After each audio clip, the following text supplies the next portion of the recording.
तो कैसे हो मेरे दोस्त। आज हम एक बहुत ही ज़्यादा हॉरर काइंड ऑफ स्टोरी को सुनेंगे। और क्या हॉरर, बहनचोद जब उंगली करनी है लोगों को तो हॉरर खुद ही बन जाता है। तो चलिए शुरू करते हैं। तो गांव का नाम कुछ भी रख लीजिए, आज गांव का नाम रख लेते हैं बहन का चंद्रपुर। आज चंद्रपुर नामक एक बहुत ही विचित्र गांव है, जिसके बीचों बीच एक प्राचीन हवेली है। हवेली कह लो, छोटा सा मेंशन कह लो, और जिसे एक लोलू हवेली के नाम से हम लोग यहाँ पर पुकारेंगे, के नाम से पुकारा जाता है। हवेली का बहुत ही लंबा, Oh my God! Wow! I mean पुराना, ठीक है, एक लंबा बहुत पुराना एक इतिहास रहा है, जिसके बारे में जितने भी ग्रामीण हैं वो बहुत ही ज़्यादा डर डर के, मतलब गांड भींच के बोलते हैं। बहुत डर लगता है उनको उस चीज़ से। ऐसा कहा जाता है कि वह शापित है, उस पर किसी ने श्राप दिया हुआ है, जिसके अंदर बहुत सारी रहस्यमय तरीके से गायब हो गए हैं लोग, पता नहीं कहाँ चले गए। और बहुत सारी उसमें भयानक घटनाएं भी हुई हैं। और इस हवेली को कहा जाता है कि बहुत समय से परेशान कर रही है लोगों को, इसलिए इसके पास आना वाना भी छोड़ दिया है लोगों ने। तो एक तूफानी रात थी, कुछ होते हैं मुस्टंडे, तो उनके अंदर भी जोश जगा कि हाँ यार चलो देखने चलते हैं हवेली को, क्योंकि भाई पता ही है दारू वारू पीते हैं लोग, तो वो लोग अपना चलते हैं। तो उसमें जो हमारे पास में टोटल ये लोग हैं, इनके नाम है राज, आयशा, समीर और प्रिया। ठीक है, ये लोग शामिल थे। इन्होंने थोड़ा सा साहस किया और कहते हैं चलो भाई चलते हैं। और क्या फटनी भाई, रोम रोम भाइयों, सिस्टम पार देंगे, सिस्टम पार देंगे। लोग जब रात को जाओगे लोडो। लेकिन कहने की बात है, थोड़ा डराने के लिए आपको मैं थोड़ी चीज़ बताता हूँ। अब मोमबत्तियाँ जो थी, फ्लैश लाइट थी, वो उस तरीके से उन चीज़ों को ऑन कर कर अपना रोमांचक तरीके से आगे और बढ़ते जा रहे हैं। और बारिश भी होनी इस टाइम पे स्टार्ट हो गई थी। थोड़ा सा हॉरिफिक इंसिडेंट हम मनाते हैं कि किस तरीके से रहा होगा। बारिश होना स्टार्ट हो गई थी और तेज़ तेज़ हवा चल रही थी। और उन्होंने देखा कि बीचों बीच हवेली में कहीं ना कहीं एक मोमबत्ती जली हुई है। तो उन्हें लगा शायद लोग पागल बनाते हैं, इसमें चोर वगैरह न रहते हो चौथे। तो लड़कियां तो कहने लगी हम लोग बाहर ही रहेंगे, लेकिन वो किसी तरीके से अंदर जाने के लिए मतलब मान गए। जैसे इन्होंने अंदर कदम रखा, मोमबत्ती बुझ गई।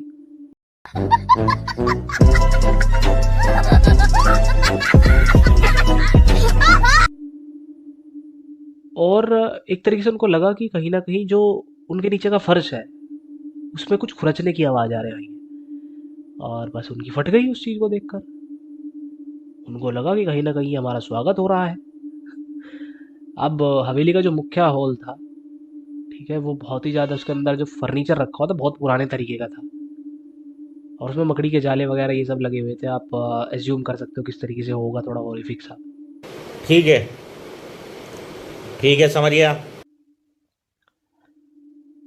तो ऐसा लग रहा था कि कहीं ना कहीं ये अपने समय में बहुत ज़्यादा बढ़िया तरीके से रहे होंगे, कुछ ऐसा नहीं रहा होगा जैसा आज दिखाई दे रहे हैं। तो उन्होंने उस माहौल को नज़रअंदाज करते हुए, अपनी गांड में दम भरते हुए वो आगे की तरफ बढ़ते हैं। और दोस्तों ने अपनी बेचैनी को हंसते हुए, एक दूसरे की तरफ देखते हुए, अपना ऐसा ना दिखाते हुए कि डर लग रहा है, गांड फट रही है, वो लोग अंदर की तरफ घुस जाते हैं। अब मेन हॉल में वो लोग एंट्री कर चुके हैं। और जैसे जैसे रात थोड़ी बढ़ती जा रही है, तो जो राज को जो होता है वो देखता है कि एक बहुत बड़ी अलमारी है, उसके अंदर किताबें रखी हुई है। उसमें राज भी था, मैंने बताया था, एक राज नाम का बंदा है। अब वो देखता है कि एक अलमारी में किताबें रखी हुई है। वो वहाँ पे एक डायरी देखता है। उसमें वो देखता है कि बहुत ही ज़्यादा एक कहीं न कहीं बहुत विद्वान तरीके की एक संगीतकार, जो मालिनी है, जिसका नाम मालिनी के नाम से वो किताब लिखी हुई है। और उसमें उसने अपनी दर्दनाक कहानी लिखी हुई है। तो उसने लिखा हुआ है कि मैं इस समय कुछ पुराने समय में अपना एक इस हवेली में रहती थी। और उसे एक बहुत ही लोलू से, मतलब छोटे आदमी से प्यार हो गया था, जिसका नाम था राघव।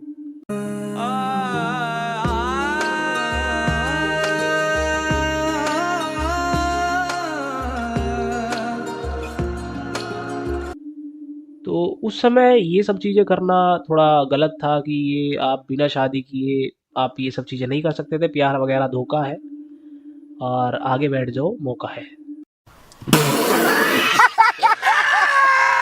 राइट, इस तरीके का आप समझ सकते हो।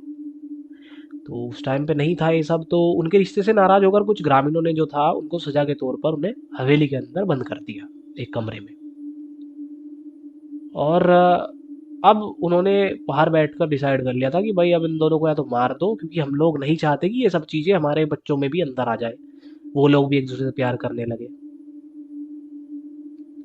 अब उस डायरी को पढ़ते हुए वहाँ उसको ये तो महसूस हो गया था कि कहीं ना कहीं जो उनके साथ में बीती है वो बहुत भयानक रही है, उन लोगों को मारा गया है।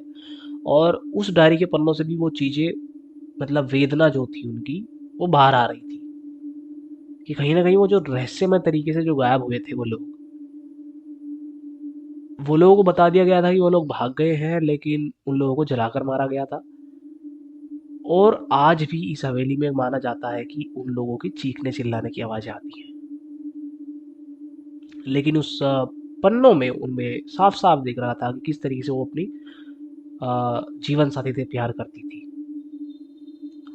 तो कहानी से प्रेरित होकर राज ने थोड़ा सुझाव दिया, मालिनी और राघव की आत्माओं को वो लोग कहीं ना कहीं जोड़ने की प्रक्रिया करेंगे, क्योंकि वो लोग जीते जी तो नहीं मिल पाए। वो उन्होंने सोचा चलो भाई इनको अब मिला देते हैं मरने के बाद। तो उन्होंने अच्छी अच्छी धुन बजानी शुरू करी, वहाँ पर सितार वगैरह जो रखे हुए थे, क्योंकि मैंने आपको जैसा बताया कि वो जो मालिनी थी वो बहुत ही ज़्यादा अच्छा गाती थी, बहुत अच्छा लिखती थी। तो उन्होंने उस तरीके से उन लोगों को बुलाने की कोशिश की। अब क्या होता है कि जो अन्य लोग थे राज के अलावा, उन लोगों ने कहा नहीं भाई यार तू क्या चूतियापंती वाली बात कर रहा है, ऐसे तो मामला सेट हो जाएगा, कुछ ना कुछ अलग चीज़ हो जाएगी। लेकिन किसी ना किसी तरीके से वो लोग मान गए और उसका विरोध नहीं करा। मतलब वो लोग नहीं चाहते थे चलो भाई क्या लड़ाई करें, ले लो जैसा कह रहा है छोटा। जैसे ही राज ने उंगलियों से वहां की चाबियों को छुआ एक कमरे के अंदर जाने के लिए, ठीक है, तो एक बहुत भयानक सी जो हवा में थी एक गूंज उठ गई। गूंज मतलब कुछ अलग तरीके की, मतलब आप समझ सकते हो किस तरीके से उठी होगी। हम मालूम है तेरे बाप को मत सिखा। एक भयानक गूंज उठी और जिसमें एक बहुत बुरी तरीके की रोने की आवाजें आ रही थी, मानो वो चाह रही थी कि कोई भी इस हवेली को अब ना, कोई भी सामान को ना छुए, वरना उसकी भी हमारी तरह से मौत हो जाएगी। अचानक कमरे में जो थी वहाँ पे ठंडी ठंडी हवाएं चलने लगी, बिल्कुल गांड फटने वाला माहौल हो गया था। मोमबत्ती जो थी वो बुझ गई थी और सब चीज़ अंधेरे में डूब गई थी। जैसे ही वो लोग अपनी टॉर्च को टटोलने लगे, तो टटोलते टटोलते टटोलते अब राज का हाथ शायद अपने नुनू पर लगा होगा।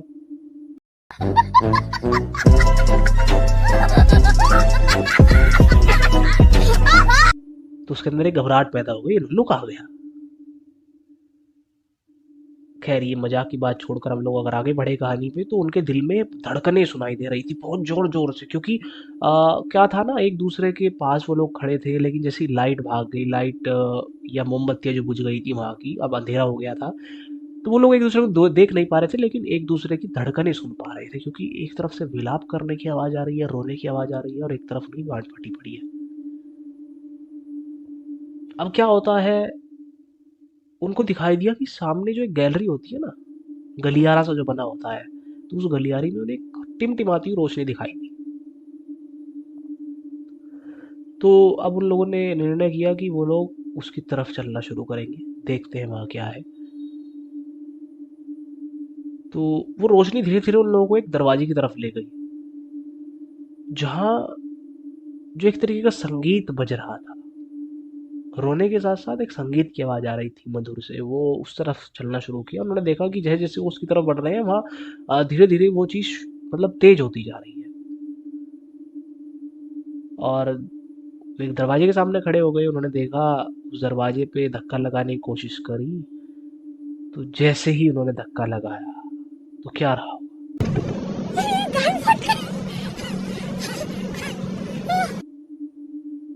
उन्हें एक अंदर एक ग्रामोफोन मिला। जो कहीं न कहीं खुद ही बज पड़ा था, उसके अंदर से वो आवाज़ें आ रही थी। तो जो ग्रामोफ़ोन होता है एक तरीके का, जिसके ऊपर एक चरखा सा घूमता रहता है, एक डिस्क रख देते हैं, वो अपने आप घूम रहा था। उसमें ना तो कोई बैटरी लगी थी, ना कोई बिजली से चल रहा था, वो खुद ही घूम रहा था। नहीं पता था कैसे घूम रहा है वो। और वो देख पा रहे थे कि वो धीरे-धीरे ऐसा अलग-अलग तरीके की आवाज़ें निकाल रहा था, जो बहुत ज़्यादा भयावह थी, चुभने वाली थी कानों में। तो उन्होंने भयभीत होकर वहाँ से भागने की कोशिश करी, लेकिन उन्होंने देखा कि अब उस कमरे से वो बाहर ही नहीं निकल पा रहे हैं। क्योंकि जैसे ही वो लोग बाहर निकलने की कोशिश करते हैं, वो निकल ही नहीं पाते हैं। कभी एक दोस्त के कुछ जाता है, कभी दूसरे दोस्त को बचाने में लग जाते हैं वो लोग। संगीत जो था वो बहुत तेज तेज और बेसुरा होने लगा। अब मानो उन लोगों की फट चुकी थी पूरी तरीके से। अब उन लोगों को वहाँ महसूस हो रहा था कि जिस तरीके से उन लोगों को कमरे में बंद कर कर मारा गया था, वो कहीं न कहीं हाल अब हमारे साथ हो सकता है। क्योंकि उसी तरीके की वहाँ पर उन लोगों को छवियाँ दिखाई देने लगी थी कि किस तरीके से उन लोगों को बंद कर कर किस तरीके से मारा गया था। और वे दृश्य भी कहीं न कहीं उनके सामने आ रहे थे, किस तरीके से वो दर्द भरी मौत मरे थे। बहुत ज़्यादा दुखी थे इस टाइम पे, वो कुछ नहीं कर पा रहे थे सारे के सारे दोस्त। और तभी जो उनके साथ में आयशा थी, उसके दिमाग में एक मंत्र याद आया। वो मंत्र ऐसा था कि वो जो बुरी आत्माएं होती हैं उनको खुश कर देता है। अब देखो, अच्छी आत्माओं के लिए तो मंत्र नहीं सीखा उसने, बुरी आत्माओं के लिए सीखा, मतलब समझ सकते हो।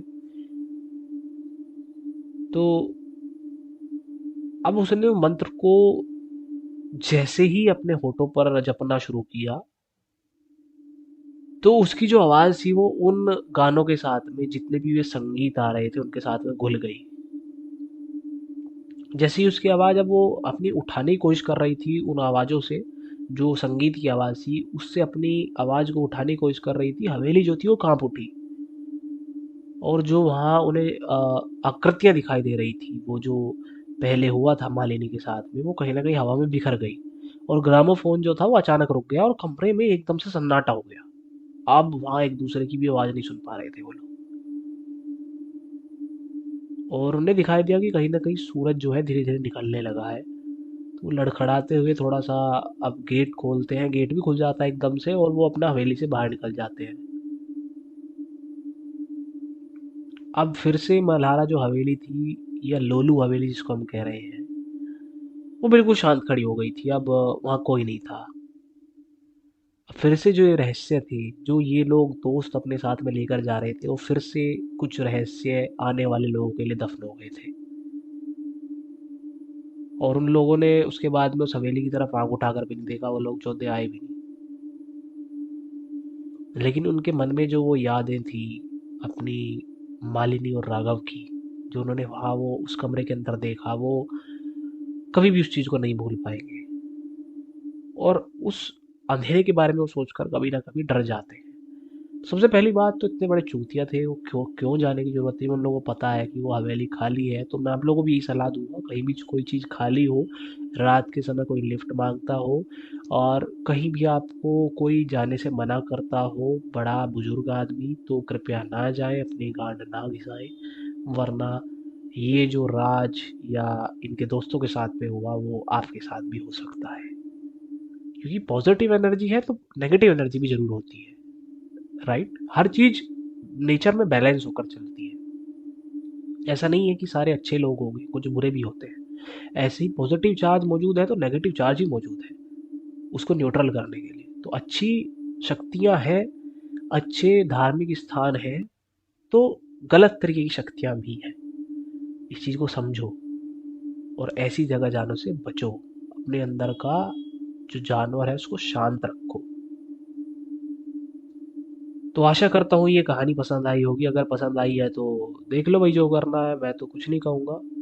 बाकी आगे आने वाले टाइम में और भी ज़्यादा इम्प्रोवाइज़ होगा, ये मैं आपको आशा देता हूँ। और पक्का आएगी, बढ़िया तरीके से आएगी, कोई दिक्कत नहीं है। और कुछ थोड़ा मॉडिफिकेशन चाहते हो तो बताना ज़रूर यार। तो चलो मिलते हैं अगली कहानी के साथ में अगले हफ्ते। तब तक के लिए बाय बाय। गाड़ भरा होगा।